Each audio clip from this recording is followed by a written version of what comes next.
What's going on, guys? My name is Jaime Behar. Welcome back again to my YouTube channel. Today, I'm gonna take you guys in for a ride. I'm gonna basically be breaking down every single event that's happened in my life over the last several years, all the highs, all the lows, and I'm gonna be sharing with you guys every single point in those several years that you guys might think that was kind of a dumb move. So I actually put myself in a position where a lot of people would probably think like that's way too risky. And I didn't just do that once, I did that a lot of times.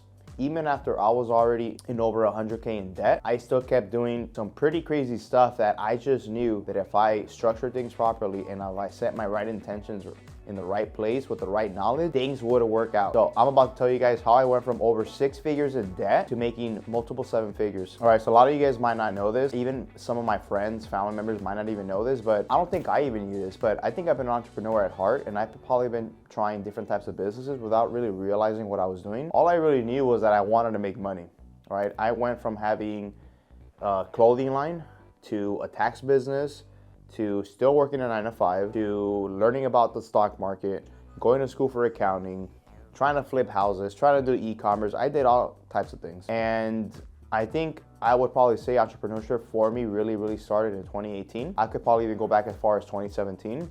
And some of the things that I put myself in were pretty mind-boggling. Like, you guys are gonna go like, this is pretty damn crazy. Like, why would you do that? Point is though that I do not regret it because it got me where I am. And at the same time, I've learned a ton, and I would not be here without any of that.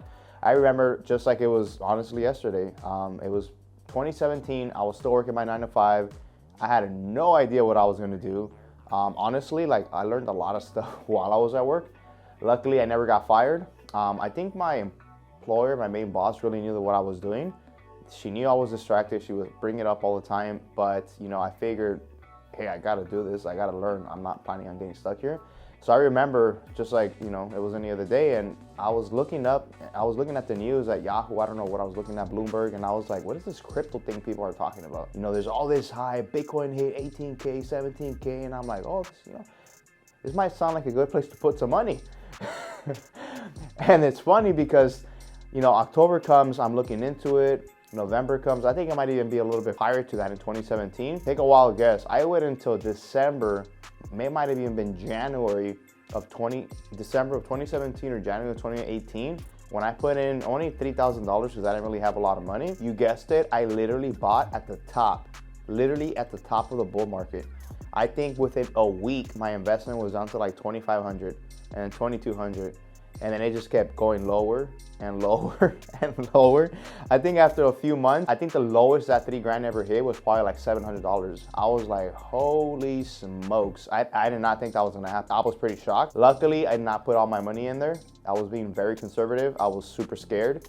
At the same time, I think making, you know, any type of investment, I was at a place in my life where I just wasn't really willing to take the risk yet, at least not yet. Ended up just leaving it there, opened a whole bunch of crypto accounts, didn't really know what I was doing, didn't really know what it was. I did actually get scammed as well. I put in a couple $1,000s in another crypto account.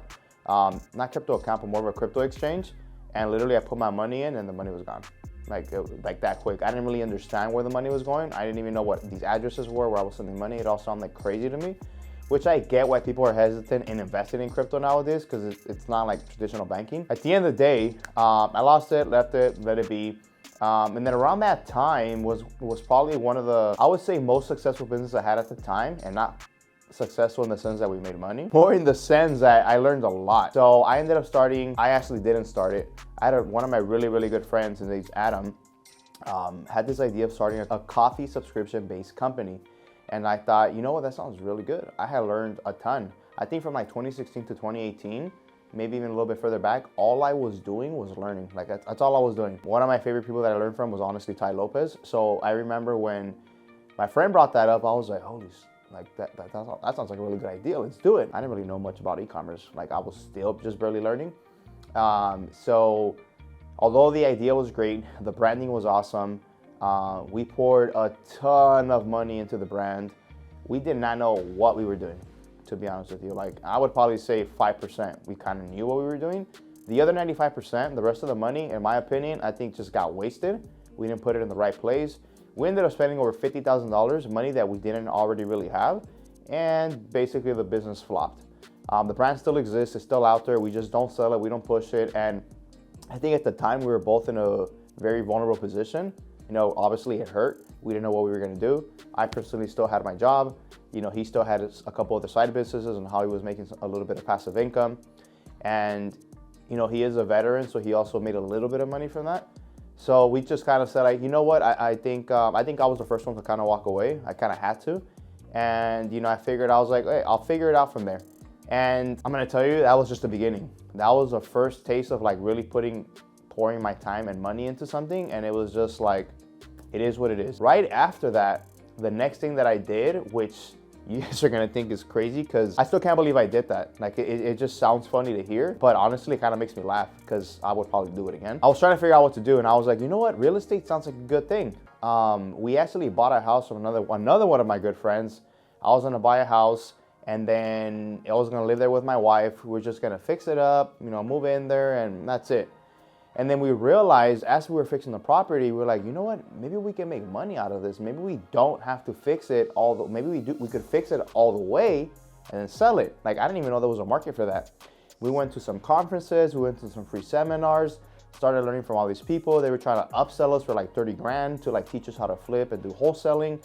And then luckily we didn't do that. And then I don't know if it was me or my wife found this guy named Ryan Pineda, who we actually ended up becoming, I wouldn't say close friends, but we're buddies. Like, we talk, I can text him at any point, and at least that's how it is now, right? But at the time, I didn't have any idea who this guy was. And, you know, I think that was around the time when he started his coaching program. I believe I was one of the first students that he ever had, which is actually one of his I was part of his first course in-person training. So I was one of the first students, me and my wife. And then, you know, Ryan's super great. We learned a ton, and then we realized like, hey, this is actually good. Like, we can do this. So we get back, right, and we hire contractors. We realize that we should not be doing the work, and we come to realize that it's going to take a lot more money to actually fix this property. What I forgot to mention is that in order to buy the house, I had to get an additional debt. And by debt, I don't mean like the loan you're getting on the house. I'm talking about the initial down payment. So I already didn't have money. Remember that. Remember I said I did not have a lot of money after the coffee company. So the last little bit of money that I had, I poured it into it. Plus I also borrowed some money from my parents. My parents had a line of credit, over $100,000. I borrowed a little bit more from that. We bought the house, and then in order to fix the house, it required a lot more than I thought. So we kind of maxed out the line of credit. So literally we went from having no money to being 100K in debt really quickly. And this is not including student loans, by the way. That's another probably 70 grand. Honestly, like I thought it was gonna be fine. Quickly realized that we were not gonna make money on that house. If we tried selling it, we were looking at what the value of the houses were going for at that time, and we were gonna lose money. Maybe we would break even, maybe we would make a little bit, but we might be sitting on it for a while. So I called Ryan and I'm like, hey, I need your help. This is a situation, I don't know what to do. He actually told me I should sell it. I understand where he was coming from. You know, his point of view and his advice for doing that was primarily because if I was planning on sticking to the same field and keep flipping, I needed to get that capital back to keep doing it. He was like, you know, you just gotta take the loss and just gotta move on. At least now you're gonna have a whole ton of capital more, and then you can redo it again. And then you can start making and then make it back. And I was like, that sounds like a really good idea, but I could just not let go of losing that money. Clearly, good thing I didn't, because if you guys saw, the real estate market was booming in 2022. We kept that house, we still own it till this day, and now there's a ton of equity in that. Luckily, we have not refinanced or anything like that, which is great. So it's just getting warmed up. Now, if you're still listening, I promise you guys, the story is only gonna keep getting better. Remember, at this point, I was over 100K in debt, right? That's including from borrowing my parents' line of credit, student loans. And now I'm thinking, okay, well, what am I gonna do now, right? I didn't wanna do real estate anymore. I was scared. I did not wanna sell because I knew that's what it took to do wholesaling. I might not need a lot of money, but I knew I had to sell. I was scared, I didn't wanna do it. I knew deep down inside that's what it was, and wouldn't admit it to myself at the time. And I moved on. And then, you know, I was just honestly scrolling through Instagram trying to figure out what to do. And then I run into these IG influencers, right? And I say kids really because they were young. I'd probably say anywhere between like 17 to like 25. And I was like, how are these kids, I was probably like 30 at the time, I was like making all this money. It didn't make any sense. They were driving Lamborghinis, living this exotic lifestyle, eating out everywhere. living in these crazy places. I was like, this does not make any sense. Point is, I was like, oh, this, whatever they're doing must be working. And that's when I stumbled upon the world of Amazon. And this was, I think, 2019 and early 2019. Yeah. And then, you know, I started following them. I'm like, what are these guys doing? I'm like, okay, these guys manage Amazon stores. Like, oh, this looks all cool. And, you know, clearly, like, they got me in. They got me in for sure. Like, I got caught up in, you know, in what they were creating, what they were selling. And I was like, I'm going to invest into this. Like, really, like, automated business where I can make passive income. Like, this is better than real estate. I'm going to make more money. So remember, I still owed over $150,000, right? And guess what? I found a way to get my hands on another $25,000. So I invested with these guys to build me an automated e-commerce store. I was all excited and I was like, oh, this is awesome. You know, they're gonna build me a drop shipping store. I'm gonna open up a second store. I'm gonna do Amazon FBA on my own. I'll get a few $1,000s to, you know, buy some inventory and sell it. And again, I barely had any money, right? I still had my 9-to-5 job. I was making anywhere from $4,000 to $5,000 per month. And I don't know, honestly, I don't know where I was pulling the money from. I was just figuring it out. And, you know, I got the automated store. I was super scared. I invested with them. You know, they did not scam me. They did not run away with the money. They actually provided a service. I came to realize, though, that Amazon is not an easy platform to sell on, right? So they started building my dropshipping store. I started building my Amazon FBA store, and I had 2 stores.